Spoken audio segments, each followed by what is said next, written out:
मोदी ने की सीएम और प्रतिनिधियों के साथ मीटिंग। सीएम सोरेन भी रहे मीटिंग में शामिल। टेस्टिंग, ट्रैकिंग और ट्रीटमेंट पर जोर देने की कही बात।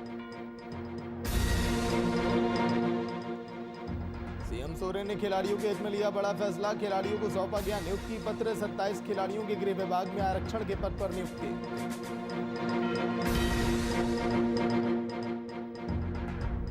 विधानसभा बजट सत्र में देवघर सिविल सर्जन को लेकर की टिप्पणी। जामताड़ा विधायक ने सिविल सर्जन को बताया आरएसएस का एजेंट। विधायक भानु प्रताप शाही ने इरफान अंसारी को इलाज कराने की दी है सलाह। चिरकुंडा नगर परिषद कार्यालय सभागार में बोर्ड की बैठक। नगर पंचायत के सभी वार्ड सदस्य मौजूद। नगर स्वच्छता और पीएम आवास पर की गई चर्चा। नमस्कार, वीआईपी न्यूज और देख रहे हैं मैं आपके साथ सागर मिश्रा। स्वागत है आप सभी का दिन भर की तमाम खबरों के बाद झारखंड की खबरों में। पीएम मोदी ने सभी राज्यों के मुख्यमंत्रियों और प्रतिनिधियों के साथ कोरोना के बढ़ते संकट को लेकर मीटिंग की। पीएम मोदी ने सभी राज्यों को निर्देश भी दिया कि एक बार फिर टेस्टिंग, ट्रैकिंग और ट्रीटमेंट पर जोर देने की जरूरत है। इस बैठक में झारखंड के सीएम हेमंत सोरेन भी शामिल हुए। लगातार बढ़ते मामले वाकई में चिंता का विषय है, क्योंकि पिछले 24 घंटों में 29,000 मामले, जो कि डराते हैं।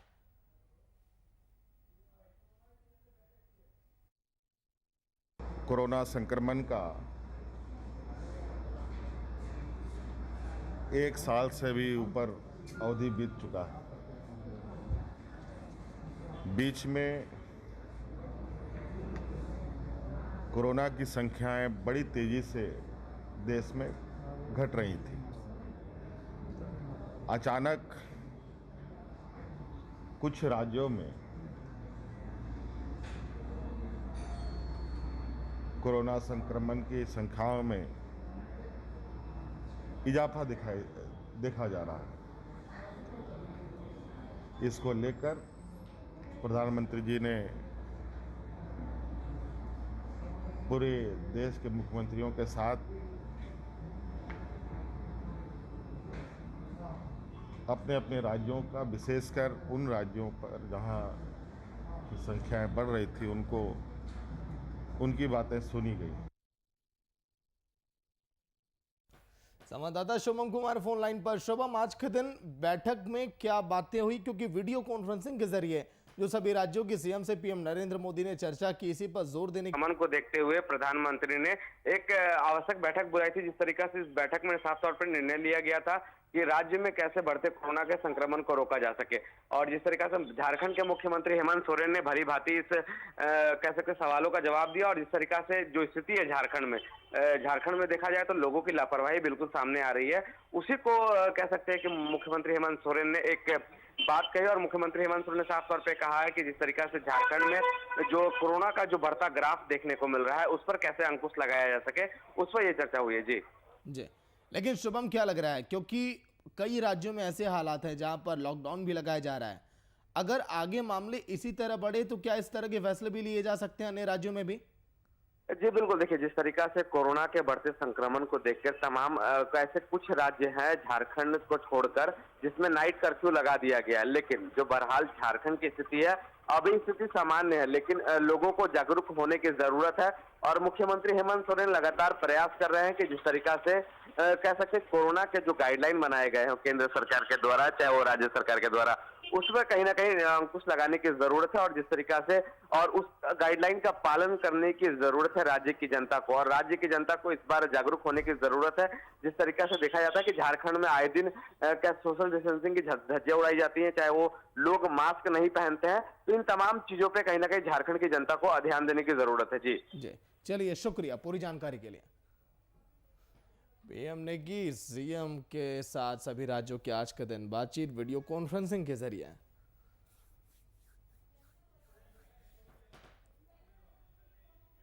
झारखंड के सीएम ने खिलाड़ियों के हित में बड़ा फैसला लिया। सीएम ने खिलाड़ियों को नियुक्ति पत्र भी सौंपा है। दरअसल कार्यक्रम के दौरान सरकार 27 खिलाड़ियों को गृह विभाग में आरक्षण के पद पर नियुक्त करते हुए नियुक्ति पत्र सौंपा।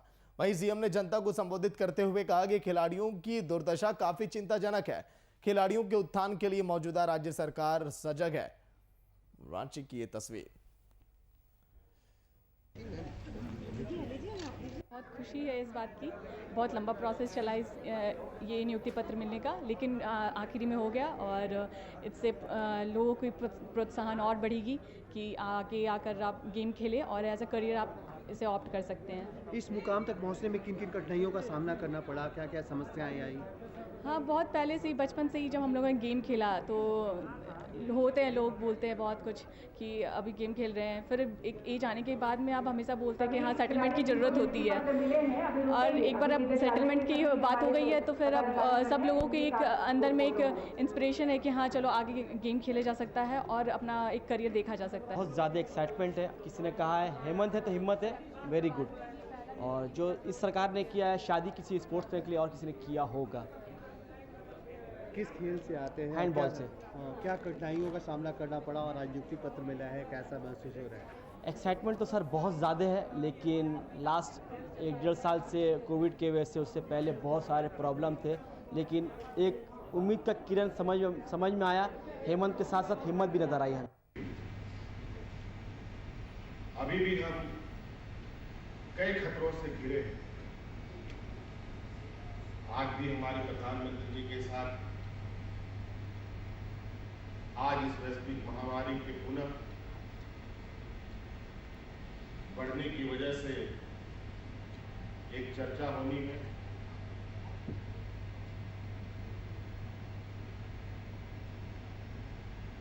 और आज ऐसी स्थिति में कब तक हम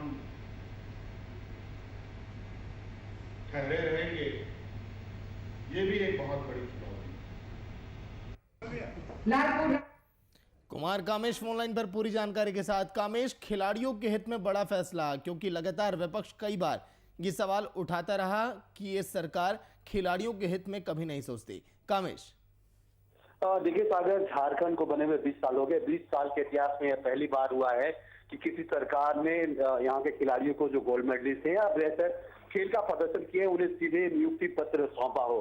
ये बहुत ही ऐतिहासिक क्षण था झारखंड के लिए। जिस तरह से आज झारखंड के प्रोजेक्ट भवन सभागारों में जिस तरह से समारोह का आयोजन किया गया था, राज्य के करीब 27 खिलाड़ी आज पहुंचे थे। कुल खिलाड़ियों की संख्या थी 39 खिलाड़ियों का आज यहाँ पहुंचना था नियुक्ति पत्र के लिए, लेकिन किसी कारणवश मात्र 27 खिलाड़ी यहाँ पहुंच सके। लेकिन पूरी तरह से यह क्षण जो था वो पूरी तरह से ऐतिहासिक था और मुख्यमंत्री इस मौके पे बोलते हुए भावुक भी दिखे कि जिस तरह से राज्य के खिलाड़ियों के साथ छलावा हुआ है। 20 वर्ष के दरमियान किसी भी सरकार ने यहाँ के खिलाड़ियों के हित में कभी विचार नहीं किया, सिर्फ उन्हें आश्वासन दिया गया। लेकिन पहली बार ये सरकार, हमारी सरकार, हेमंत सोरेन ने खुद बोला कि हमारी सरकार है और हमारी सरकार ने खिलाड़ियों के हित के लिए जो नई खेल नीति लेकर आए हैं, उस खेल नीति के तहत यह पहला मौका है जब खिलाड़ियों को इस तरह का नियुक्ति पत्र दिया गया है। देखिए सागर, जो नियुक्ति पत्र जिन खिलाड़ियों को दिया गया उसमें 17 जो है वो महिला खिलाड़ी थी और 10 पुरुष खिलाड़ी थे। और सभी खिलाड़ियों को गृह विभाग के तहत ग्रुप सी की नौकरी दी गई है, अर्थात आरक्षी के पद पे नौकरी दिया गया है। तो उन खिलाड़ियों में भी आज नियुक्ति पत्र पाकर काफी उत्साह था और उन्होंने एक शब्द में कहा कि हेमंत है तो हिम्मत है। हेमंत सरकार ने जिस तरह से आज खिलाड़ियों को जिस तरह से उत्साहित करने के लिए यह नियुक्ति पत्र सौंपा है, तो इसमें झारखंड राज्य के और भी कई ऐसे खिलाड़ी हैं जो इस खेल के क्षेत्र में अपना भविष्य संवारने के लिए प्रयासरत है। उन खिलाड़ियों को भी एक सुनहरा मौका मिला है और उनको भी एक आस जगी है कि जिस तरह से राज्य सरकार ने पूर्व के खिलाड़ियों को, जो खेल रहे हैं, जो अच्छे प्रदर्शन कर रहे हैं, उनको जिस तरह से सम्मानित किया है, नौकरी देकर सम्मानित किया है, तो उन खिलाड़ियों को एक बार फिर से आस लगी है कि इस सरकार में हम लोगों को बेहतर कार्य करने पे, बेहतर खेल का प्रदर्शन करने पे उन लोगों को भी नियोजन मिलेगा। जी सागर। लेकिन कामेश, क्या माना जाए जो झारखंड सरकार ने वादे किए थे चुनाव के दौरान, उन पूरे वादों को अमलीजामा पे आने की पूरी कोशिश की जा रही है अब? देखिए सागर, सबसे बड़ा बात मैं आपको बता दूं कि झारखंड सरकार को, जो हेमंत सोरेन की सरकार अभी चल रही है, इस सरकार को महज बने हुए लगभग 1 साल 3 महीने लगभग हो रहे हैं और 1 साल 3 महीने के दरमियान कई महीने ऐसे हुए जो कोरोना संक्रमण के दौर से गुजरा है। कोरोना संक्रमण के बाद जिस तरह से राज्य सरकार ने नीतियों पे काम किया, राज्य के विकास के लिए कई नीतियां बनाई, उन नीतियों में एक खेल नीति भी थी जिसे राज्य सरकार ने महज अभी 4 महीने हुए उस नई खेल नीति को लागू किया और उस खेल नीति के तहत जिस तरह से सिमडेगा में माननीय मुख्यमंत्री ने घोषणा की थी कि राज्य के 39 खिलाड़ी को, कुल 40 खिलाड़ियों को नियोजन मिलना था, लेकिन एक खिलाड़ी को राज्य के 1 साल के कार्यकाल पूरा होने पे, 1 वर्ष पूरे होने पे पहली नियुक्ति पत्र उस दिन दे दिया गया था। बाकी 39 खिलाड़ी थे, उन 39 खिलाड़ियों को फिर से नियोजन मिलना था। तो उन 39 खिलाड़ियों की श्रेणी में नई खेल नीति का ही तोहफा है। राज्य सरकार की प्रयास का ही जो असर है ये देखने को मिल रहा है कि राज्य के खिलाड़ी जो है पहली बार ऐसा है कि उन्हें सीधे नियोजन मिलता था। देखिए दूसरे राज्यों की अगर बात की जाए तो दूसरे राज्यों में इस तरह के कई ऐसे नियोजन नीति है जिसके तहत जो है उन खिलाड़ियों को जो अच्छे खेल में प्रदर्शन करते हैं उन्हें नियोजन मिलती थी। लेकिन झारखंड को बने हुए 20 साल हो गए और 20 साल के दरमियान ऐसी कोई ठोस नीति या खेल नीति बनी नहीं जिसके तहत यहाँ के खिलाड़ियों को फायदा मिल सके। मजबूरन यहाँ के खिलाड़ी दूसरे जगहों में पलायन करते थे, दूसरे राज्यों में जाकर खेलते थे। लेकिन राज्य सरकार ने जिस तरह से चिंता जताई तो ये बहुत बड़ी बात है कि राज्य सरकार ने जिस तरह से सीधे ना किसी परीक्षा के ना किसी इंटरव्यू के सीधे उन खिलाड़ियों को प्रोत्साहित करते हुए सीधे नियोजन दिया है, तो यह बहुत बड़ी बात है सागर। चलिए शुक्रिया कामेश पूरी जानकारी के लिए।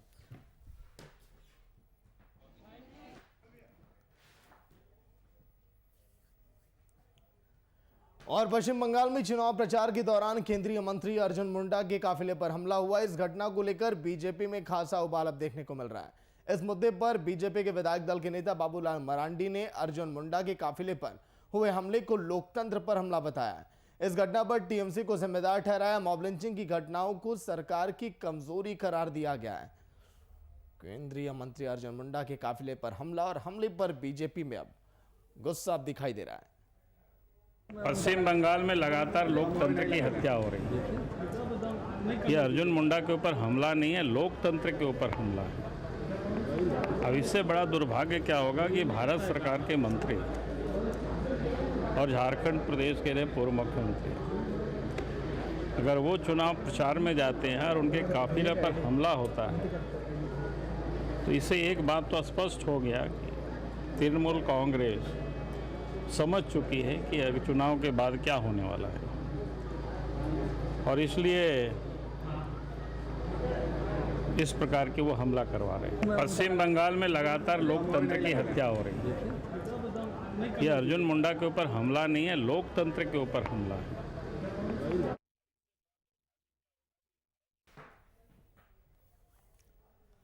पश्चिम बंगाल और असम समेत कई राज्यों में होने वाले विधानसभा चुनाव को लेकर कांग्रेस के स्टार प्रचारकों की लिस्ट अब जारी हो गई। पार्टी की ओर से असम चुनाव के लिए स्टार प्रचारक की लिस्ट जारी की गई। इस लिस्ट में मांडर से विधायक बंधु तिर्की का नाम भी शामिल है।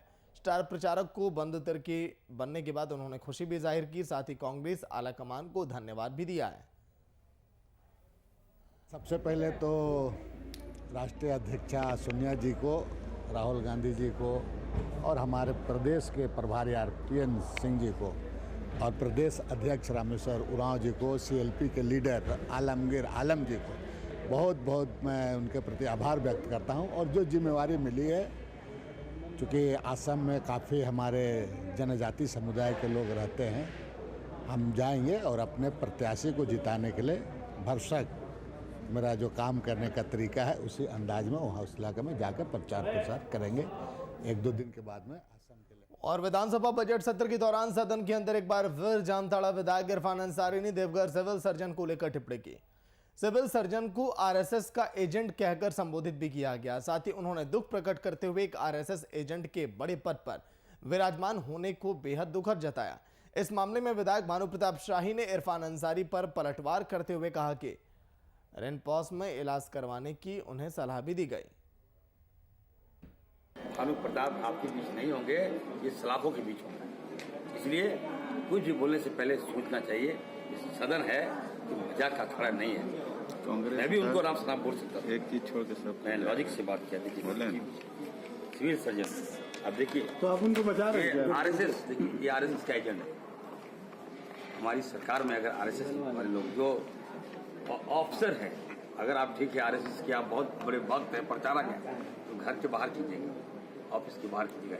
खुलेआम ऑफिस के अंदर आरएसएस का प्रचार कर रहा है और आदिवासियों से मिलना नहीं चाहता है, अल्पसंख्यकों से भेदभाव करता है। व्यक्ति चाहते हैं कि उनको रेनपास में इलाज कराया, क्योंकि उनके पिताजी ने ही कहा कि कांग्रेस के जो प्रभारी हैं वो आते हैं और कांग्रेस के जो मंत्री हैं उनसे पैसा लेकर के जाते हैं। तो अगर उन पर ये बात कहा जाए तो वो दूसरे को अनाप शनाप बोलना शुरू कर देते हैं। अब राष्ट्रीय स्वयं सेवक संघ विश्व का सबसे बड़ा संगठन है, आज तक उस पर किसी ने उंगली उठाने का काम नहीं किया। बीजेपी के कांके विधायक समरीलाल ने सदन में कांके स्थित बंद पड़े बेकन फैक्ट्री का मामला उठाया और करीब 24 वर्षों से कांके स्थित बेकन फैक्ट्री बंद पड़ी है, जिसको जल्द खोलने की तैयारी भी अब की जा रही है। इस फैक्ट्री के खुलने के बाद करीब 4000 युवाओं को रोजगार भी अब मिल सकेगा। इस मुद्दे में बताया कि सरकार के राजस्व का काफी नुकसान हो रहा है, जिसे फिर से खोलने की जरूरत है। अब देखना यह कि सरकार का इस पर क्या जवाब अब आता है। देखिए 1995-96 से बेकन फैक्ट्री झारखंड ही नहीं, भारत ही नहीं, एशिया की सबसे बड़ी बेकन फैक्ट्री और इससे करोड़ों रुपया जो शुगर पालक लोग या इसको जो टेंडर होता था खरीदते वो लोग और सरकार का करोड़ रुपया पर अभी ये उसके बंद हो जाने से देखिए 1995-96 से बेकन फैक्ट्री झारखंड ही नहीं, भारत ही नहीं, एशिया की सबसे बड़ी बेकन फैक्ट्री और इससे करोड़ों रुपया जो शुगर पालक लोग या इसको जो टेंडर होता था खरीदते वो लोग और सरकार का करोड़ों रुपया पर अभी ये उसके बंद हो जाने से चिरकुंडा नगर परिषद कार्यालय सभागार में बोर्ड की बैठक आयोजित की गई। इस दौरान बैठक में चिरकुंडा नगर पंचायत के सभी वार्ड सदस्य, अध्यक्ष, उपाध्यक्ष और कार्यपालक अधिकारी मौजूद रहे। बैठक में नगर स्वच्छता और पीएम आवास पर चर्चा की गई, जिसमें सभी सदस्यों ने नगर पंचायत में स्वच्छता को लेकर खुशी भी जाहिर की। कुछ दिनों से लगातार स्वच्छता का काम नगर परिषद के द्वारा किया जा रहा है, जिससे क्षेत्र में साफ सफाई की स्थिति बेहतर है। जैसा कि सामान्य तौर पर वार्ड की बैठक बोर्ड की बैठक की जाती है, उसी तरह से आज भी बोर्ड की बैठक हुई। बोर्ड की बैठक काफ़ी शांतिपूर्ण और अच्छा रहा। बहुत सारे सुझाव आए।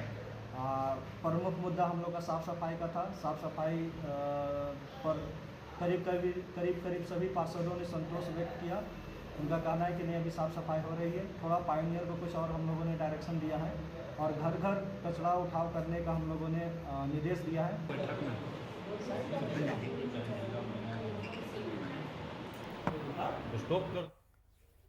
राज्य विश्वविद्यालय के राजनीति विज्ञान के स्नातकोत्तर विभाग में विभाग की शोध पत्रिका research general of politics and administration का लोकार्पण किया। यह पत्रिका महात्मा गांधी के 150वें जन्म के उपलक्ष्य में विचार पर आधारित विशेषज्ञ, इसमें पूरे देश से लगभग 18 शोध पत्र विषय विशेषज्ञ के शामिल किए गए। लोकार्पण कार्यक्रम में मुख्य अतिथि के रूप में पूर्व कुलपति रमेश पांडे और कुलपति कामिनी कुमार समेत विभाग के प्रोफेसर भी मौजूद दिखाई दिए। इस विभाग राज्य विश्वविद्यालय को बहुत बहुत बधाई देती हूँ कि उन्होंने गांधी जी पर यह विशेष अंक अपना निकाला जर्नल का और कोविड-19 संक्रमण काल में भी पूरा योगदान दिया है। देश और विश्व कोविड-19 के दौरान लॉकडाउन की स्थिति से गुजरा। इन विषम परिस्थितियों में भी विभाग के शिक्षक तथा विद्यार्थी न केवल ऑनलाइन विधि से पढ़ाई किए, बल्कि उन्होंने ये हमारे विभाग की परंपरा रही है और जब से इस विभाग की स्थापना हुई 1962 से, तब से हमारे विभाग के द्वारा बौद्धिक क्षमता के विकास के एक माध्यम के रूप में जर्नल प्रकाशित किया जाता रहा है।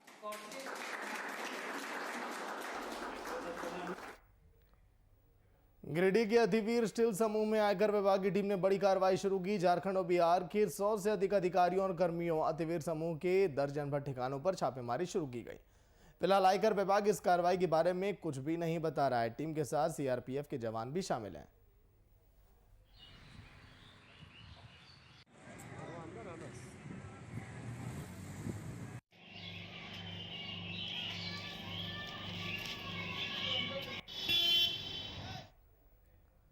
और सरायकेला पुलिस को बड़ी सफलता मिली है। कपाली ओपी क्षेत्र के बांदुगोंडा में एक 6 साल की मासूम के साथ दुष्कर्म का मामला सामने आया। इस मामले पर पुलिस ने आरोपी मोहम्मद कुर्बान को गिरफ्तार कर न्यायिक हिरासत में ले लिया। वहीं पीड़िता के मेडिकल में दुष्कर्म की पुष्टि हुई। पीड़िता की मां की शिकायत पर आरोपी को आईपीसी की धारा 376 और पॉस्को एक्ट की धारा 4 के तहत न्यायिक हिरासत में भेजा गया। बांदूबेड़ा कपाली ओपी अंतर्गत सूचना मिली कि 6 वर्ष की बच्ची के साथ एक जघन्य अपराध हुआ है, उसके साथ किसी ने गंदी हरकत की है। उसके बाद से बच्ची बेहोश भी हो गई थी। सूचना पे पुलिस ने तुरंत कार्रवाई करते हुए सबसे पहले बच्ची को पुलिस ले आई और हॉस्पिटल में ले गई, और साथ साथ तुरंत कार्रवाई करते हुए बच्ची के साथ यौनाचार करने वाले व्यक्ति को गिरफ्तार करके तुरंत उसको पकड़ लिया गया। और इसके संबंध में कपाली थाना अंतर्गत कांड संख्या 48/21 धारा 376A 376B IPC और पॉक्सो एक्ट के अंतर्गत कांड दर्ज किया गया है। तो चलिए अब खबर गिरिडीह की, जहां पर व्यापार न्यायालय के छत पर लगी सोलर प्लेट में अचानक आग लग गई, जिससे परिसर में अफरा तफरी का माहौल बन गया। वहीं कार्यालय में मौजूद अधिवक्ताओं की सूचना पर फायर ब्रिगेड ने मौके पर पहुंचकर आग पर काबू पाया। आग लगने की वजह का अभी तक पता नहीं चल पाया। गेट नंबर 3 पर हम लोग खड़ा थे तो देखें कि कुटुंब न्यायालय का जो 3 तल्ला बिल्डिंग पर सोलर में उसमें आग लगा हुआ था और लहक रहा था। तो मैंने प्रभात खबर के पत्रकार को खबर किया और पत्रकार लोग आए, अन्य पत्रकार भी आए और सिविल कोर्ट के अंदर अग्निशामक गाड़ी आई और तब तक जो है सो वो आग पर काबू पा लिया गया था।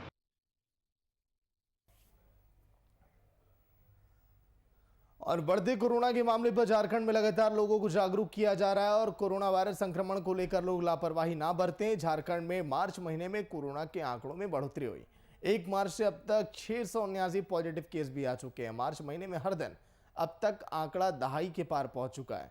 इस दौरान कोरोना से 3 लोगों की मौत भी हुई है। लेकिन क्या है झारखंड का सूरत हाल, इसी का जायजा लिया हमारे ब्यूरो चीफ लाला जबीन ने। देखिए आप, कोरोना एक बार फिर से चिंता बढ़ाना शुरू कर दिया है। जहां अन्य राज्यों की तरह जिला में भी अब कोरोना संक्रमितों की संख्या बढ़ती चली जा रही है। जैसा देखा जा रहा है कि 24 घंटे में 18 कोरोना संक्रमित मरीज पाए गए हैं। वहीं एक हफ्ते में 82 कोरोना संक्रमित मरीज पाए गए हैं। और ज़्यादातर देखा जा रहा है जो शहरी क्षेत्र हैं ग्रामीणों की संख्या से ज़्यादा शहरी क्षेत्रों में संक्रमित मरीज पाए जा रहे हैं।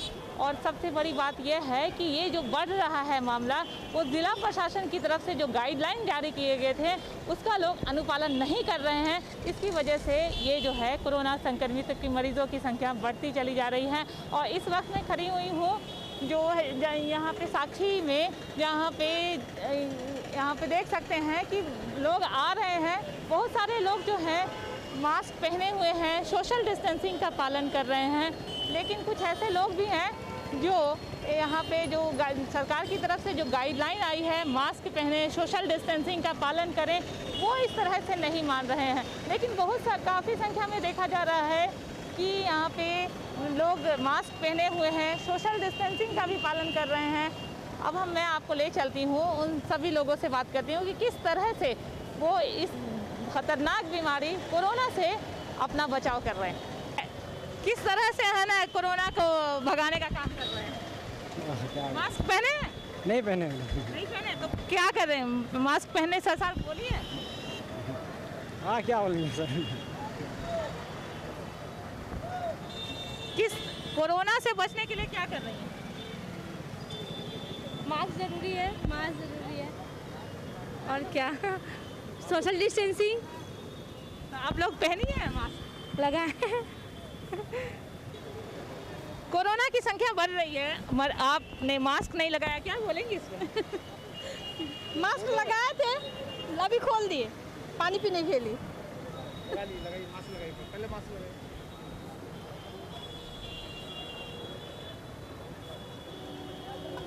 अब सही है, अब क्या कहेंगे? अब क्या है? कैसे बचाव करेंगे? मास्क लगाएंगे, दूरी बनाए रखेंगे, सैनिटाइजर यूज करेंगे और क्या। ले रहे ये कोरोना को लेके किस तरह का प्रिकॉशंस है?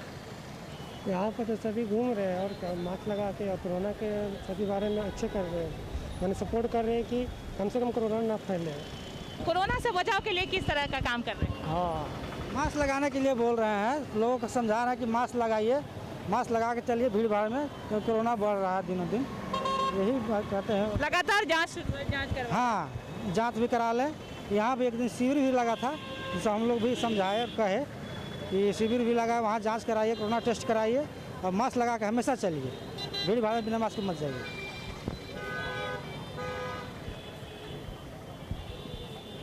किस तरह से है ना कोरोना के लिए यानी प्रिकॉशंस किस तरह से ले रही है? प्रिकॉशंस मास्क हमेशा लगा रहे हैं, सैनिटाइज़र रखते हैं, बार बार से ट्यूशन से घर जा रहे हैं तब यही सब। बस वही अपना सेफ्टी के लिए हमेशा मास्क लगाना और जहाँ भी जाते हैं मतलब सैनिटाइज़र यूज़ करते हैं, कहीं पर भी वैसे ट्रेन हुआ वगैरह कहीं पर भी जाने सैनिटाइजर।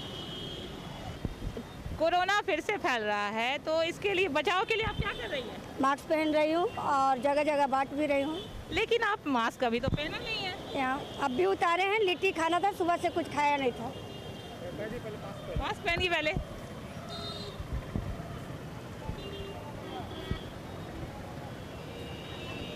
वहीं आपने देखा कि जो सरकार की तरफ से गाइडलाइन आई है उसको लेकर जिला प्रशासन पूरी तरह से मुस्तैद है, जांच कर रही है। लोगों को एक यानी कहा जा रहा है कि मास्क पहने तभी जाकर के सोशल डिस्टेंसिंग का पालन करें। अगर आप लोग इस तरह का पालन करते हैं तभी उन्हें किसी तरह का भी कोई कष्ट नहीं का सामना करना पड़ रहा है, लेकिन जो इस तरह का काम नहीं कर रहे हैं उन्हें कष्टों का सामना करना पड़ रहा है। और वहीं पे मैं बता दूं कि बहुत सारे लोग ऐसे भी दिखे जो सोशल डिस्टेंसिंग का पालन कर रहे हैं, मास्क पहने दिखे, लेकिन बहुत सारे ऐसे लोग भी दिखे जो मास्क नहीं पहने रहे। लेकिन हमारी भी आपसे एक गुजारिश है कि वीआईपी न्यूज़ चैनल की तरफ से कि मास्क पहने, सोशल डिस्टेंसिंग का पालन करें और सैनिटाइज़र का यूज़ करें, तभी जाकर के कोरोना से हमें जीत मिल सकती है। जमशेदपुर से लाला जबीर, वीआईपी न्यूज़।